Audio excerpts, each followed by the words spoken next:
Kde pak? V zámecké lékárně v Třeboni léky ani jiné medikamenty neseženete.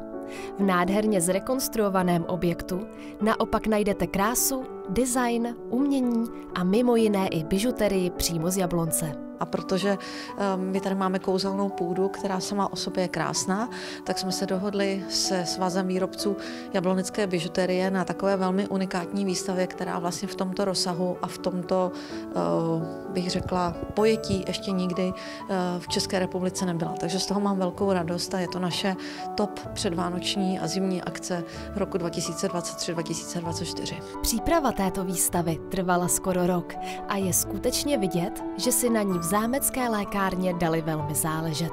Troufneme si říci, že zejména dámy budou z vystavených modelů unešené.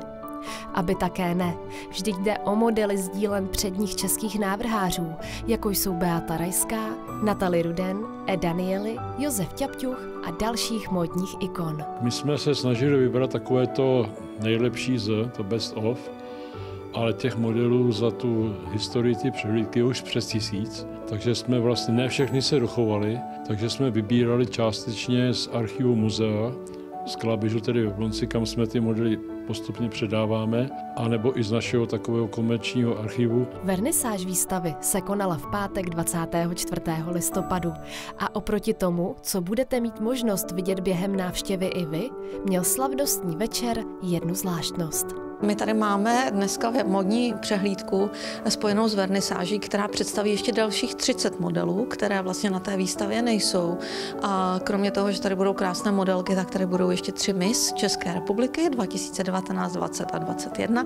Takže tímto je ozvláštěno, že hosté uvidí i tu misí korunku, abych tak řekla. A tímto vlastně bude takové trošku jiné, ale myslím si, že i ten, kdo se nezúčastnil vernisáže, tak bude mít na co koukat. Výstava bude v zámecké lékárně k vidění až do konce května příštího roku. Přes zimu můžete objekt navštívit pouze o víkendech nebo každý den v období mezi vánočními svátky. Od dubna se sem pak můžete zajet podívat kdykoliv od středy do neděle. Tak si návštěvu rozhodně nenechte ujít, protože zámecká lékárna nabízí i spoustu dalšího, než jen výstavu krásných šatů.